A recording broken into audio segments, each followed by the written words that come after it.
Niger's junta has given permission to Mali and Burkina Faso to deploy their troops in its territory. This is in case the West African bloc called ECOWAS decides to take military action against Niamey. Niger's school leader, General Abdurrahman Etiani, says the army will not bow down to any international pressure. Russian President Vladimir Putin sent his condolences to the family of Wagner chief Yevgeny Prigozhin yesterday. He addressed the nation and spoke about his association with the Wagner chief. Putin said, and I quote, "I knew Prigozhin since the early 1990s. He was a complicated man and a talented businessman." The US Department of Defense dismissed reports that said a missile was used to shoot down the Wagner chief's plane. A Pentagon spokesperson said they were verifying reports that Prigozhin was indeed on the aircraft. Remember, reports came in yesterday that said the Wagner chief was on the passenger list of a plane that crashed. Russian officials claim Prigozhin was killed in the crash. However, no further evidence has been disclosed.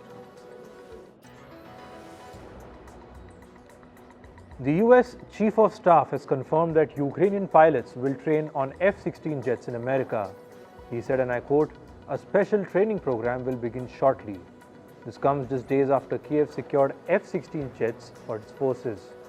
NATO members Denmark and the Netherlands have agreed to transfer the jets to Ukraine. Former US President Donald Trump was booked at a jail in the American state of Georgia.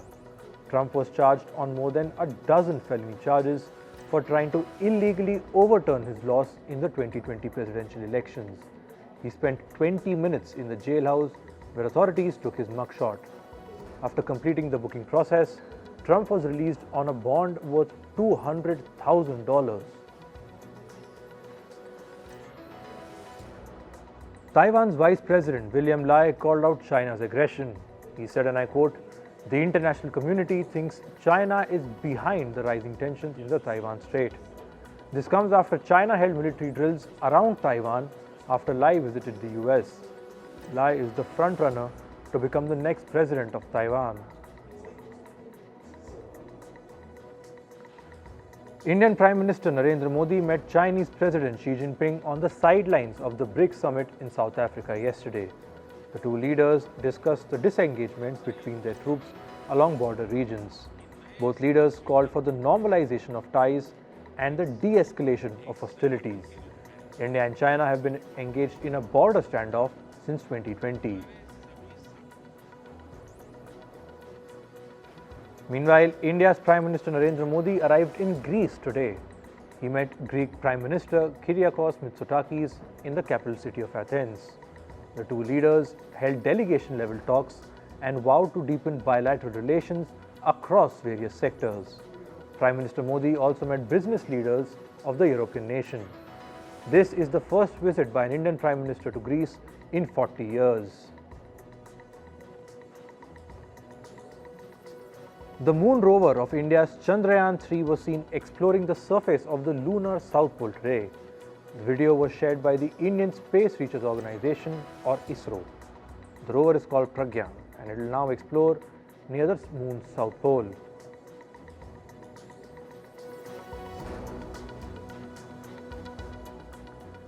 Thousands of people took to the streets in Argentina's capital, Buenos Aires. Protesters demanded support from the government amid skyrocketing prices. Argentina is grappling with annual inflation that now sits at 113%. This has plunged some 40% of the population below poverty line.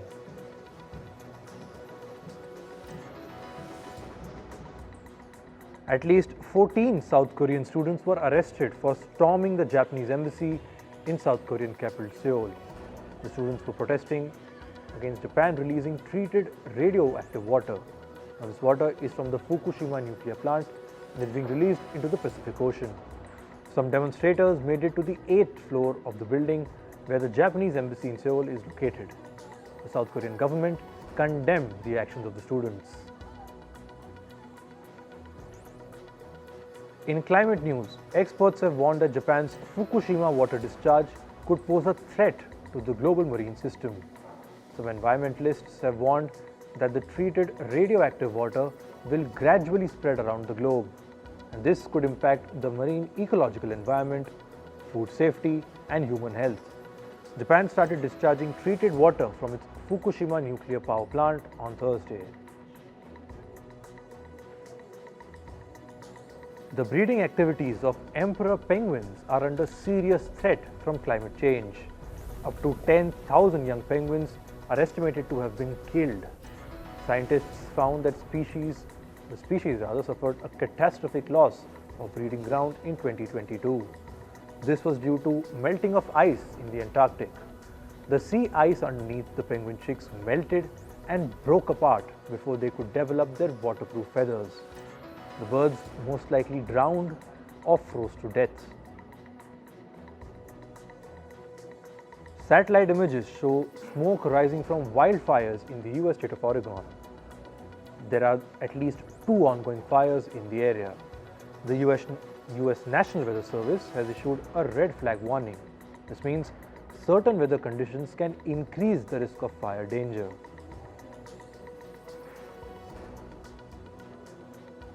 At least 5 people have been killed in a forest fire in the South American nation of Peru. 10 others have been injured. The blaze lasted for 4 days and burned more than 200 hectares of land. Authorities are still investigating what caused the blaze.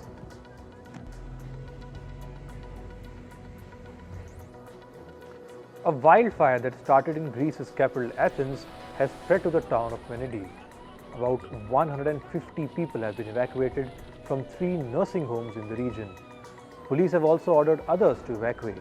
A helicopter dropped water to douse the fires.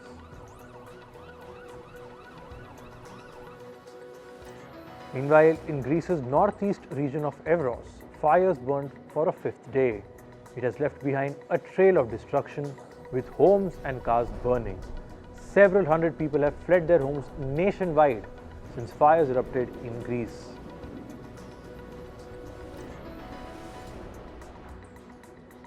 The Rutor glacier in Italy is melting as a new heat wave grips the country.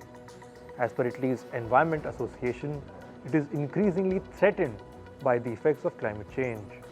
The glacier has lost about 4 square kilometers of surface area since 1865.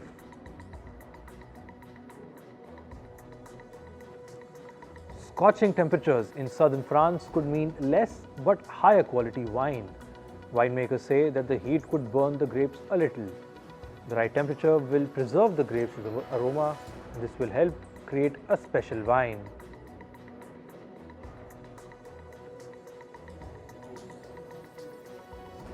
China is ready to strengthen its cooperation with Namibia.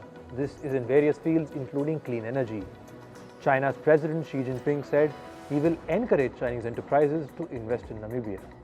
He said this during a meeting with his Namibian counterpart on the sidelines of the BRICS summit in South Africa. On to business and tech news. WeWork lenders are planning to file for the company's bankruptcy. This is as per a report. Its lenders include companies like BlackRock, King Street Capital, and Brigade Capital. Earlier this week, reports said WeWork is tapping advisors to explore potential restructuring options. This comes as the company struggles with a heavy debt load and poor financial performance. Starbucks is testing a new payment method for its drive-thru customers. The company is internally testing what it calls scanless pay. It is a contactless checkout method, and this will use a Starbucks app user's geolocation to identify them in the drive-thru lane. This is so that they won't have to pay physically at the counter.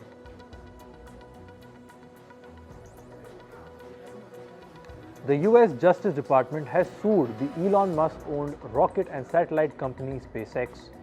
This is for allegedly discriminating against asylum recipients and refugees during hiring.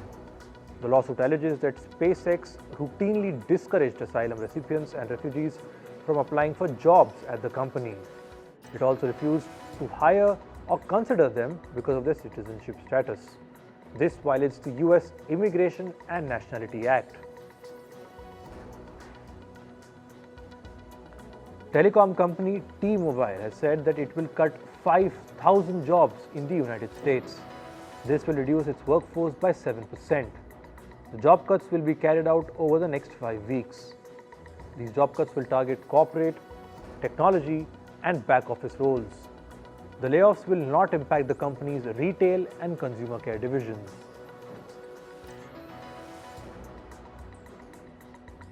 MasterCard and crypto exchange Binance will end their 4 crypto card programs. These programs are in Argentina, Brazil, Colombia, and Bahrain. The Binance card allows consumers to make payments in traditional currencies using their funds in crypto assets. The service is set to end in the month of September. Clothing retailers Shein and Forever 21 have entered into a partnership. Under the new partnership, Shein will acquire around a third of Forever 21's operator, Spark. Spark will also take a minority stake in Shein. This partnership will allow Shein to sell Forever 21 clothing and accessories on its site. Meanwhile, Forever 21 will sell Shein merchandise in its physical shops in the US. This will allow both the retailers reach a wider range of customers. Canada's corporate ethics watchdog has opened investigations into Walmart and Hugo Boss. It will look into the Canadian units of both these companies. The agency is probing allegations of forced labor within their supply chains in China's Xinjiang region. Last year, the UN said that China's treatment of Uyghurs in Xinjiang province may constitute crimes against humanity. Canada's communications regulator has said it will start setting up a new framework. This is to initiate negotiations between news organizations and internet giants.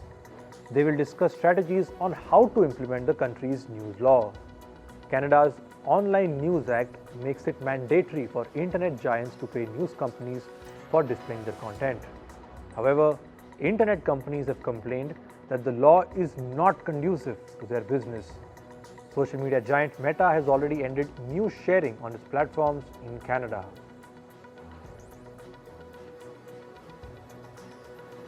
Social media platform Reddit is launching what it calls a mod helper program. This is to reward moderators that offer helpful advice to peers. It comes amid growing discontentment among the site's moderators. They've been upset ever since third-party apps have been shut down on Reddit because of its interface pricing. Social media giant Meta Platforms is shutting down Messenger Lite for Android devices. Messenger Lite is a lightweight and stripped-down version of Facebook Messenger.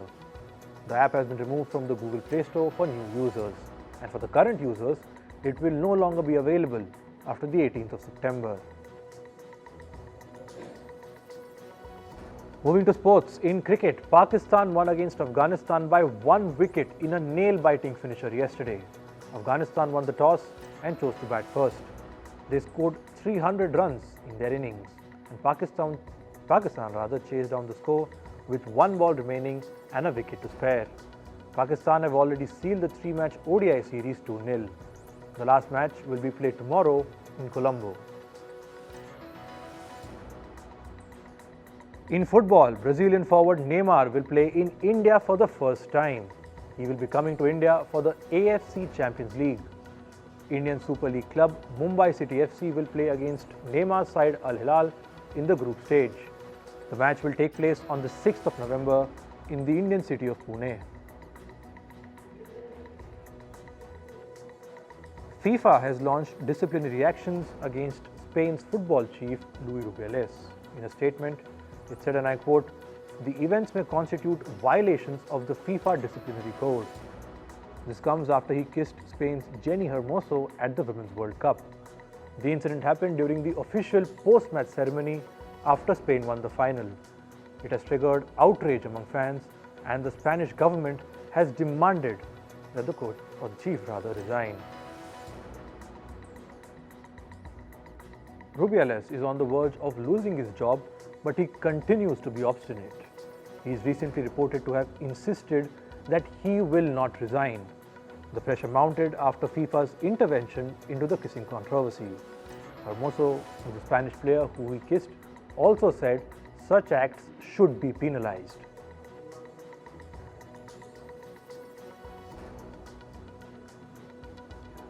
Al Ittihad beat Al Riyadh 4-0 in the Saudi Pro League yesterday. French striker Karim Benzema netted his first goal for Al Ittihad in the 17th minute. Abdur Razak Hamdallah scored twice for Ittihad, giving them a comfortable lead. The final goal for the Saudi club came 3 minutes into second half injury time. Spanish centre-back Aymeric Laporte has left the English Premier League club Manchester City. He will now join football star Cristiano Ronaldo at the Saudi Pro League giant Al Nassr. The 29-year-old took to social media to announce his farewell message. Al Nassr have reportedly paid over $29 million for his transfer.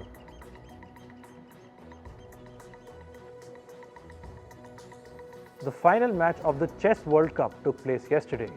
India's R. Pragnananda lost to Norway's Magnus Carlsen in a tie-break. This is Magnus's first World Cup win. The Indian prodigy will be seen in action at the Candidates Tournament next year. In athletics, India's Neeraj Chopra made it to the final of the men's javelin at the World Athletics Championships. The Indian Olympic gold medalist threw his season best of 88.77 meters. With this, Neeraj Chopra automatically qualified for the next year's Paris Olympics.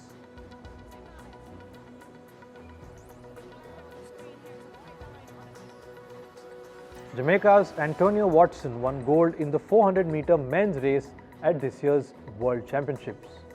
He reached the finish line in 44.22 seconds to take home the title.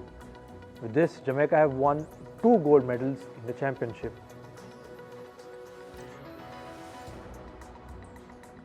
Meanwhile, America's Noah Lyles entered the final of the men's 200 meters race yesterday. Yesterday, Lyles clocked a time of 19.76 seconds. The 26-year-old is looking to clinch the 200 meters gold after having recently won the 100 meters title.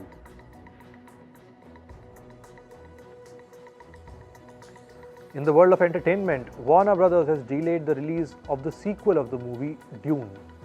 The big-budget film has suffered a setback due to the ongoing writers and actors strike. The studio has not declared the new dates for the release of the movie. Oppenheimer's director Christopher Nolan apologized to actor Florence Pugh. This was over the short screen time given to the actor in the movie. Pugh responded to Nolan and said the size of her role did not matter. She added, and I quote, "Even if I was a coffee maker, I would have done it." Legendary artist Beyoncé opened up about dealing with miscarriages. This was in an interview during her ongoing Renaissance tour. Beyoncé said that it was the saddest and lowest point in her life. She also said that she wouldn't have made it through without support from her husband, Jay-Z. The singer experienced multiple miscarriages before becoming a mother in the year 2012.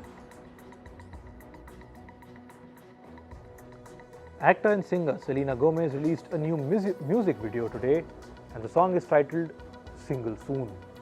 The video shows the singer leaving a message for her boyfriend that she is breaking up. The dance number celebrates singlehood and the spirit of being carefree.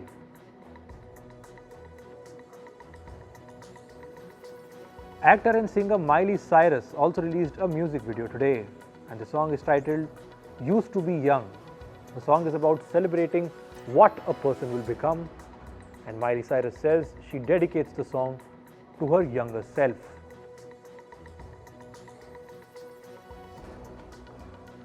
Singer Ed Sheeran has announced a new album called Autumn Variations. Talking about his upcoming work, Ed Sheeran says, and I quote, "The album has emotions like falling in love, dealing with a heartbreak, and overcoming depression. The album will have 14 tracks and is scheduled to release on the 29th of September.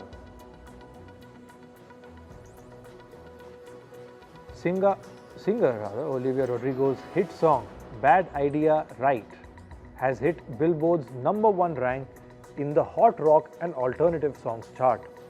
The song is part of her forthcoming project titled Guts, and this will release on the 8th of September. Rodrigo is now tied with popular singer Taylor Swift. This is for having the most songs at the Billboard's #1 rank in the Hot Rock and Alternative Songs category. Both singers have had 2 songs each at the #1 spot since their careers began.